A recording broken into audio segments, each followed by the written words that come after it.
Assalamualaikum warahmatullahi wabarakatuh.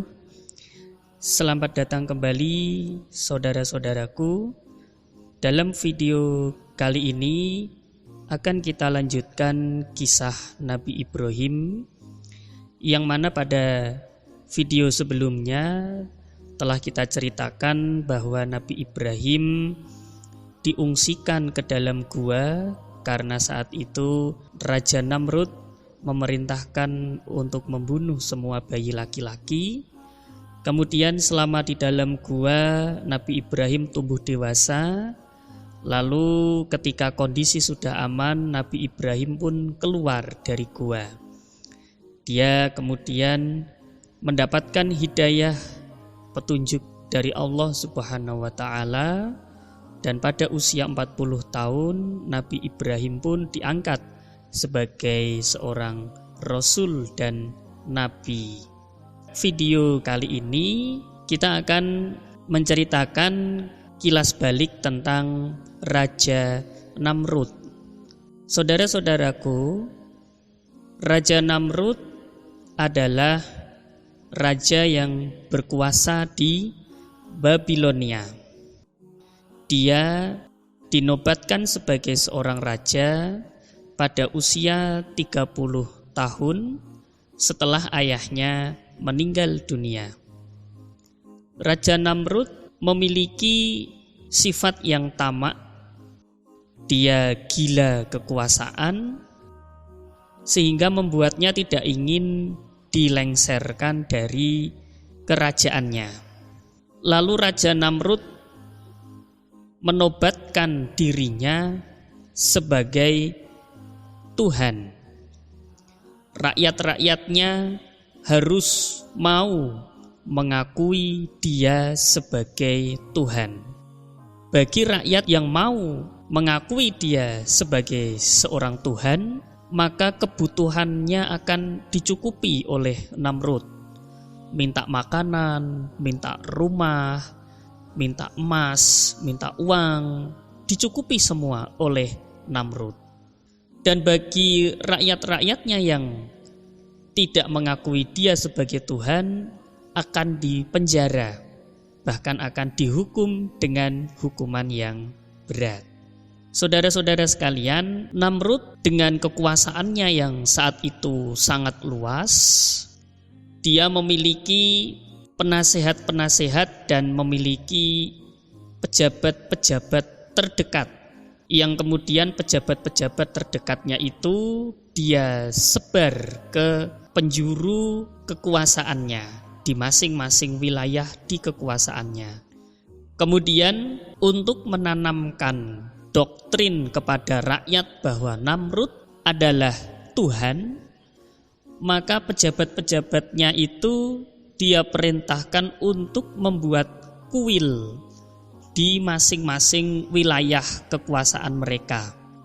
Kuil itu berisikan patung-patung untuk disembah, dan yang paling besar di semua kuil harus ada patung Raja Namrud.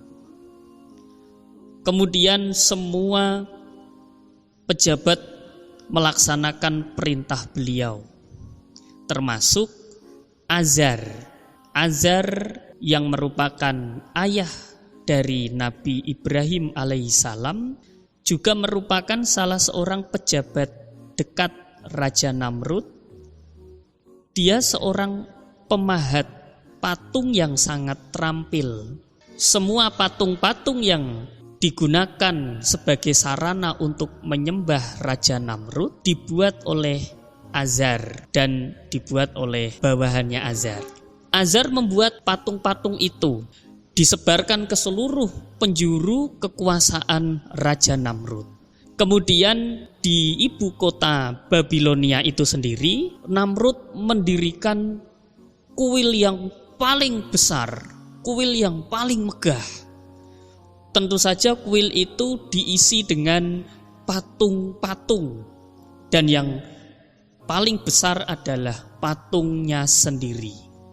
Saudara-saudaraku, Namrud membuat kuil-kuil di masing-masing wilayah kekuasaannya, dan dia juga membuat kuil besar di ibu kota kerajaannya. Ini merupakan upayanya untuk mendoktrin dan menanamkan di dalam otak, pikiran dan keyakinan masing-masing rakyatnya untuk mengakui bahwa dia adalah seorang Tuhan.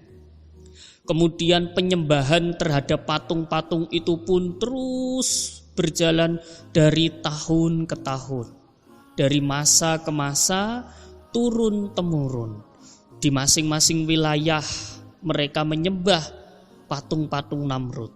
Di ibu kota pun mereka juga menyembah patung-patung Namrud. Bagi mereka yang mengakui Namrud sebagai seorang Tuhan, maka kebutuhannya dicukupi oleh Namrud. Dan bagi mereka yang tidak mengakui Namrud sebagai Tuhan, akan dihukum dengan hukuman yang berat oleh Namrud. Saudara-saudara sekalian, sebagaimana telah diceritakan di video yang pertama, Namrud di suatu malam bermimpi. Mimpinya itu ada seorang anak laki-laki yang masuk ke kamarnya lalu membanting dan menghancurkan mahkotanya. Kemudian menurut juru ramalnya bahwa itu tanda akan ada anak laki-laki yang menghancurkan kerajaannya. Lalu dia membunuh semua anak laki-laki yang lahir saat itu. Sampai kemudian berjalannya waktu 40 tahun setelah Namrud dinobatkan sebagai raja, setelah Namrud mengangkat dirinya sebagai Tuhan. Kemudian pada 40 tahun itulah Nabi Ibrahim juga berusia 40 tahun. Saat itulah Nabi Ibrahim diangkat oleh Allah sebagai seorang rasul sekaligus nabi. Nabi Ibrahim telah mendapatkan ilmu, anugerah, hidayah dari Allah Subhanahu wa ta'ala. Ketika itu Nabi Ibrahim melihat bagaimana buruknya perbuatan kaumnya yang menyembah patung-patung, yang mendewakan patung-patung, minta berdoa kepada patung-patung, yang membuat Nabi Ibrahim semakin sedih. Ternyata ayahnya sendiri adalah seorang pemahat patung dan penyembah patung. Saudara-saudara sekalian, Nabi Ibrahim kemudian mulai berdakwah kepada ayahnya sendiri. Wahai ayah, mengapa engkau membuat patung-patung ini, wahai ayah? Dan mengapa engkau menyembah patung-patung ini, wahai ayah? Sesungguhnya aku melihat perbuatanmu dan perbuatan kaum-kaummu adalah perbuatan yang keliru. Mendengar ucapan Nabi Ibrahim itu, ayahnya yang bernama Azar kemudian marah. Diam kamu Ibrahim, ini adalah tradisi, ini adalah budaya, kebiasaan yang sudah diturunkan dari leluhur-leluhur kita. Saudara, terjadi konflik antara Nabi Ibrahim dan ayahnya. Kemudian Nabi Ibrahim melanjutkan dakwah kepada kaumnya, sehingga saat itu di antara kaumnya menjadi terkenal. Nama Ibrahim menjadi terkenal, yaitu seorang laki-laki yang mendustakan Tuhan-Tuhan mereka. Mereka mengenal Ibrahim sebagai seorang laki-laki yang tidak setuju dan tidak mengikuti keyakinan mereka. Sampai di sini dulu video kita kali ini. Kisah Nabi Ibrahim masih berlanjut di video berikutnya. Sekian, wassalamualaikum warahmatullahi wabarakatuh.